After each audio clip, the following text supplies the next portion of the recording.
Hello, thanks for joining us. Hello on the programme this evening. The Hillsborough families demand a former police chief is stripped of his knighthood after it was revealed he was deliberately dishonest about his involvement. Calls for a crackdown on the trolls who hounded a mother when her son disappeared hundreds of miles away from home. I've lost my son, which is the worst thing, the worst pain anyone can imagine. It's like they just want to carry on with the hurt.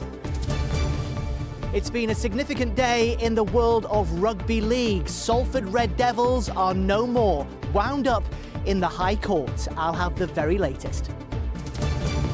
And a Christmas century. The Liverpool Empire celebrates 100 years of festivities and some very recognisable faces.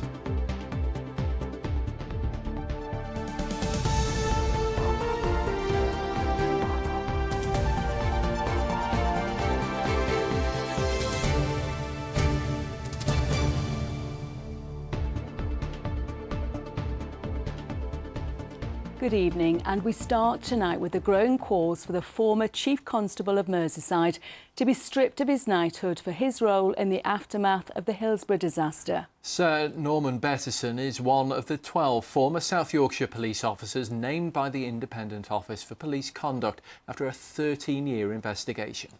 The police watchdog said he was deliberately dishonest about his involvement in Hillsborough when he applied to lead the Merseyside force in 1998 and had minimised his role in the investigations. Well, it's something that family campaigner Margaret Aspinall, who lost her 18-year-old son James, feels very strongly about.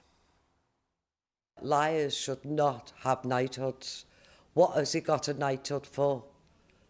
For going to the House of Commons, going to Parliament and tried to give a narrative of his narrative and not the truth's narrative of the victims, of the survivors. No, strip him of his knighthood.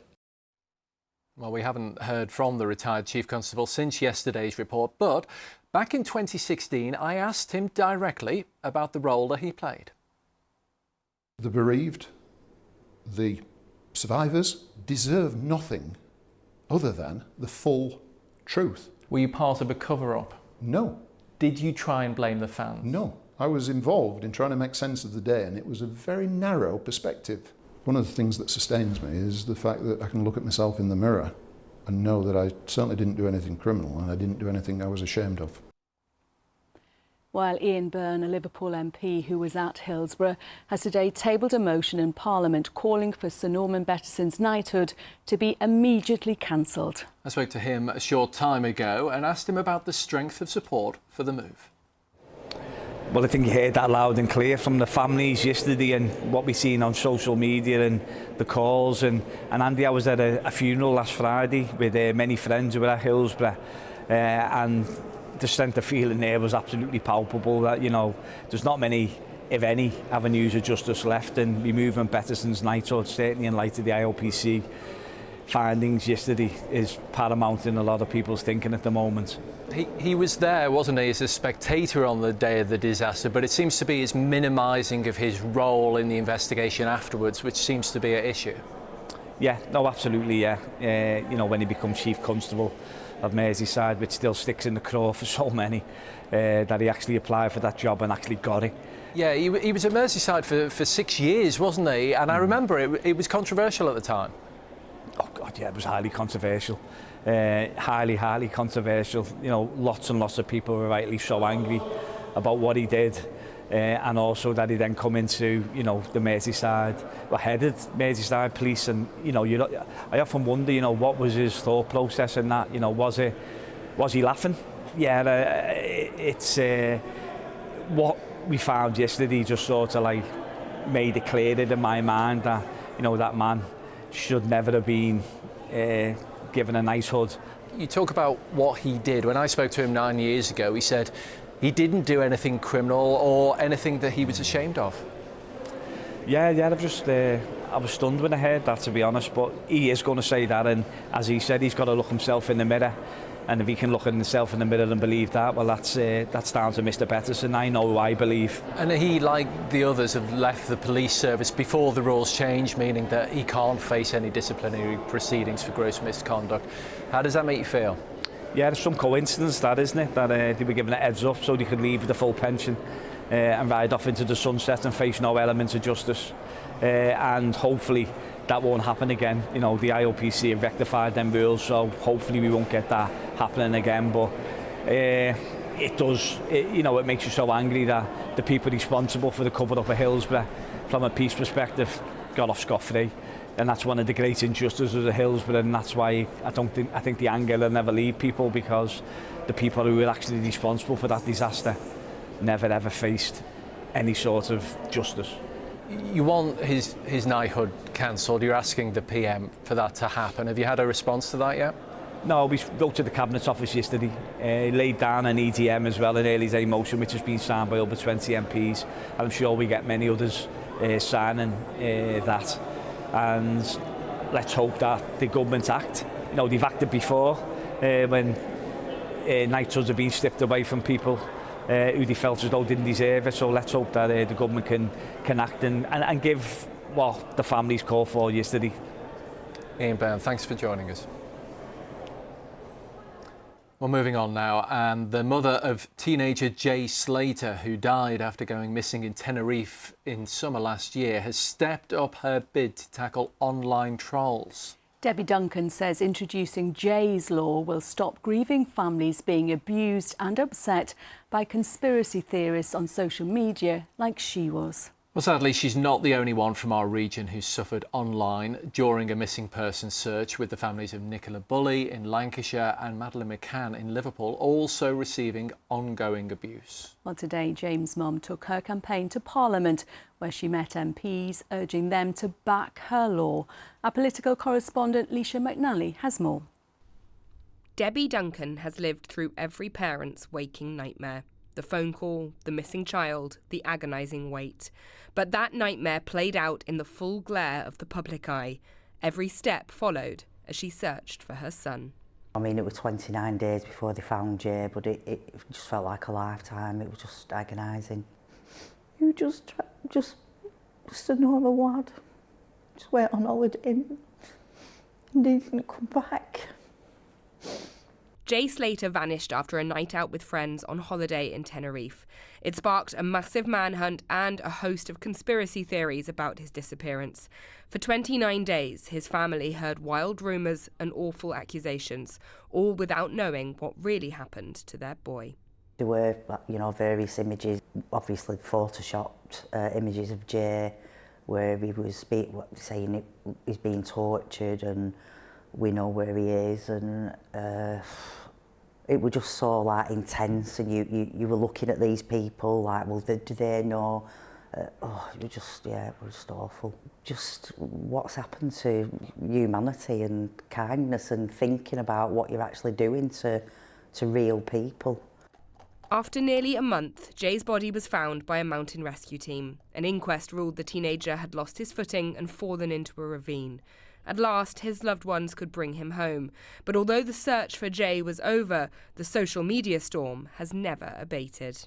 How would you describe the toll this has taken on you?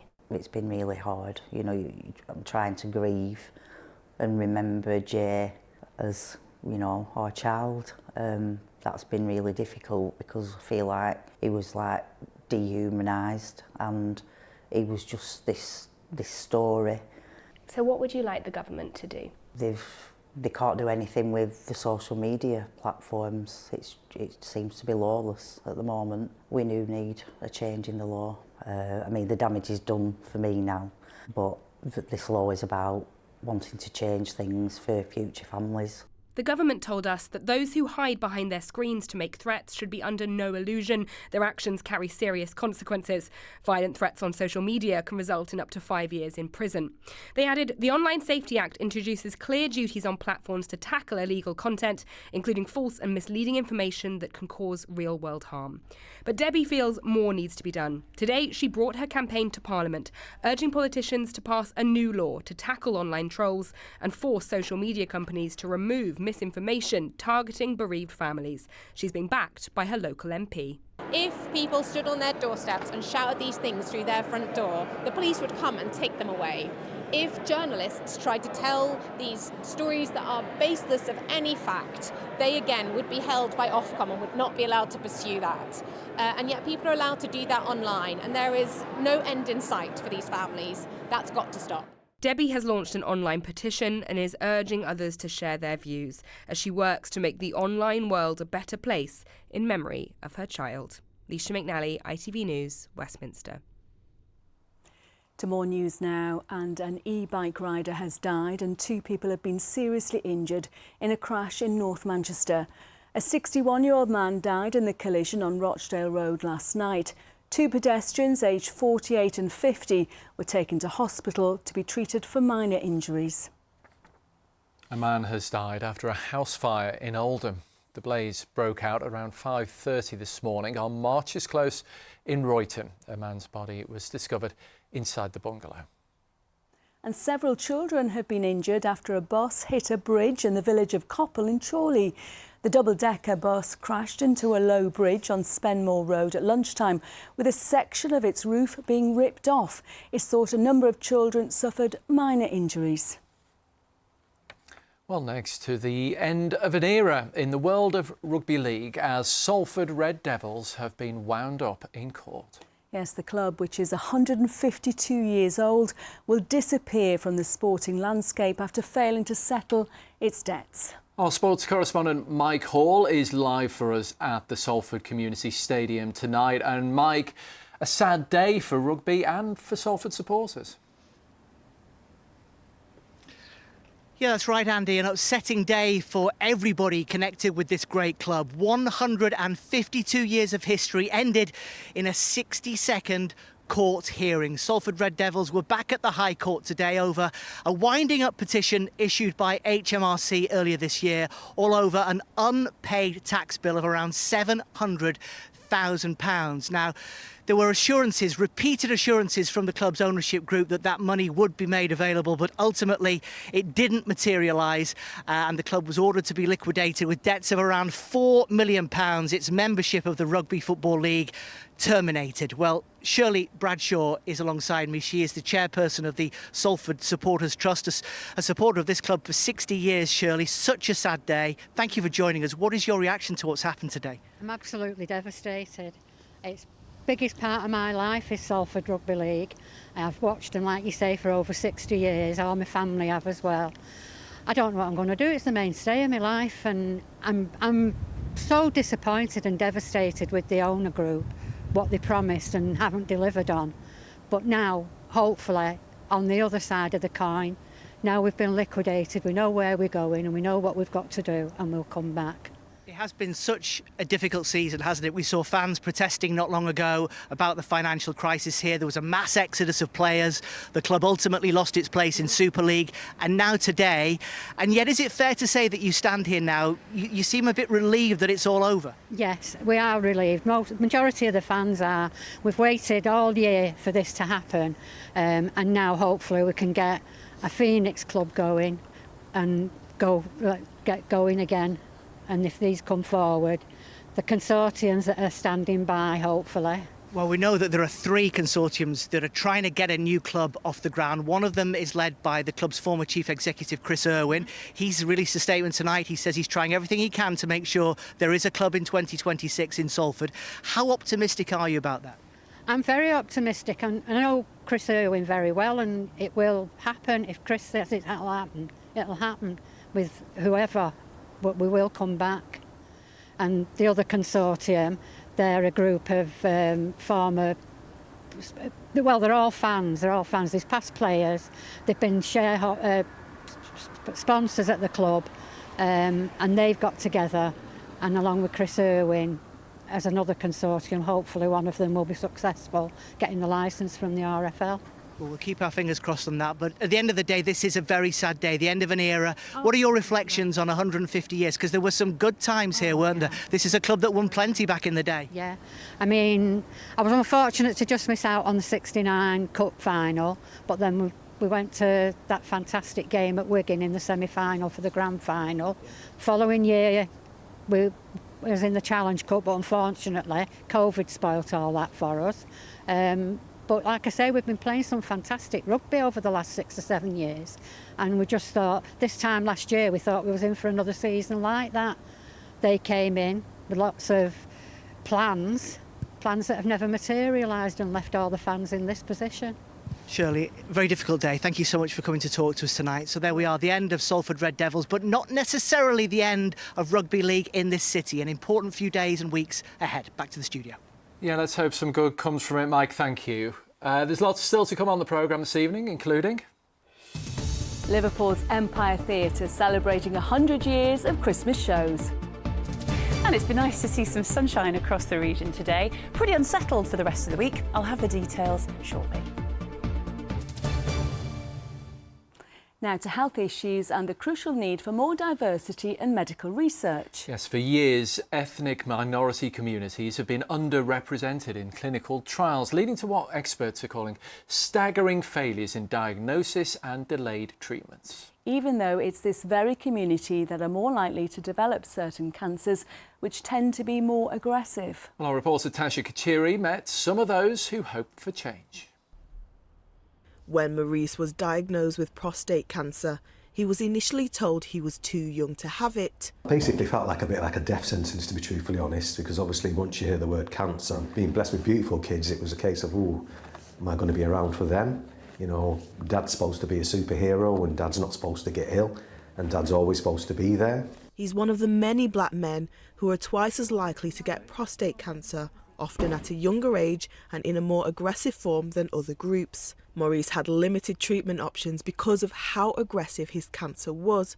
So when a clinical trial was offered, he took it.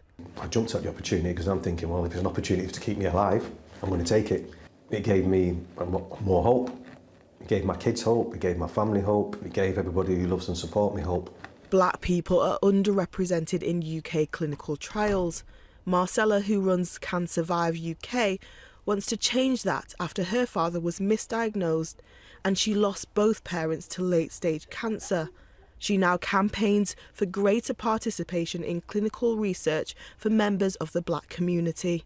Those who have participated in clinical trials are now in remission, and so they've probably saved their life by participating in trials. Marcella and Giovanni are meeting for the first time. Giovanni wants to show her an app she created called Proba, designed to help bridge the gap between clinical trials and participants from the black community. Think of it essentially like a dating app, except you're not dating, you're looking for research studies or clinical trials. It's a way for the community to go on there to find studies that they can join and make an impact in research and medicine. Giovanni says while historical mistrust exists, it's vital for communities to step up. When there's a lack of data, it means that we don't have much information to go off of to create better treatments, better healthcare outcomes. So the more data we have, the better that we can help serve more people. The hope is to break down barriers and ensure that future treatments are inclusive of everyone. It's a message that Maurice wants everyone to get behind. What would you say to people in our community who say, I'm not going to the doctor, I'm not doing that clinical trial? I think basically they need to leave old stereotypes at the door and move forward, and have to be proactive and think about the future generations to come and actually actively get involved. If we don't take part in these clinical trials, nothing will ever change. We'll still be a statistic, we'll still be at a higher rate and we'll still be at a higher risk. So it's a case of leaving a legacy of being able to say, well, I did something different and I made that change. Tasha Kachiri, ITV News, Manchester. OK, to more sport now. In tonight's football, there are big games at the top and the bottom of the Premier League.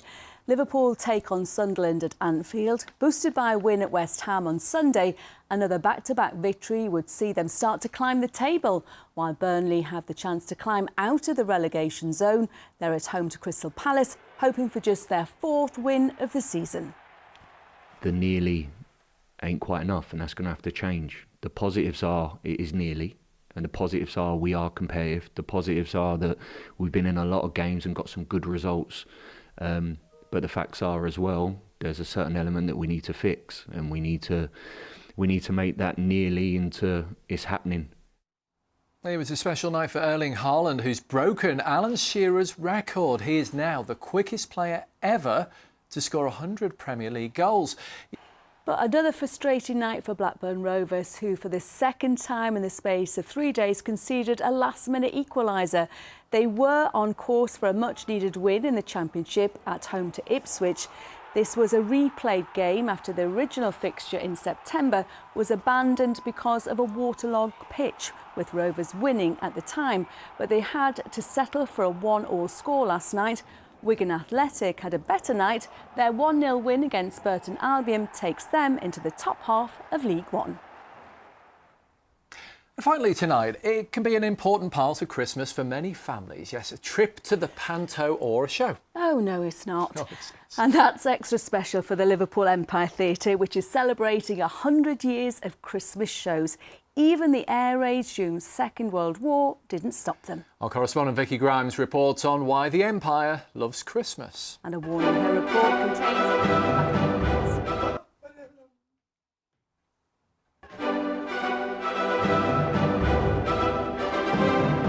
Nothing says Christmas like the Royal Variety performance. It's been held twice here at the Empire, a venue fit for a queen, as well as Liverpool's own royalty. 290 quid. Pete Price, was it worth it? Oh, yes. Well, I met Joan Rivers. It was amazing, the late Joan Rivers. The Empire put on a show and a half, always. But to have the Royal Command performance here, still got me ticket, got me programme. I loved every second of it. And who'd have thought the next year, Scylla was coming out of retirement, 2008, Capital Culture, and I was Ugly Sister. Irene, you worked backstage here as a dresser for nearly 20 years. Yes. What was Scylla like backstage? Amazing. She was lovely. She was in dressing room 1, and there was always a glass of champagne. All she drank was champagne. And they must have to, be a very, very strong level of trust when you're dressing some of these superstars. They must have to really trust you. I used to wear Scylla Black's engagement ring, or people's wallets and jewellery. You'd put them in pockets down the tops or in your bra. Or we went out in a Rolls Royce once to a party because she'd done a fish and chip party for us, and she let me bring my children in to see her. And you must have seen a lot of pantos. A lot, yeah.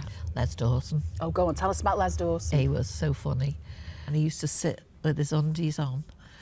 Every star that there was, that if they were passing through, we used to come and see him.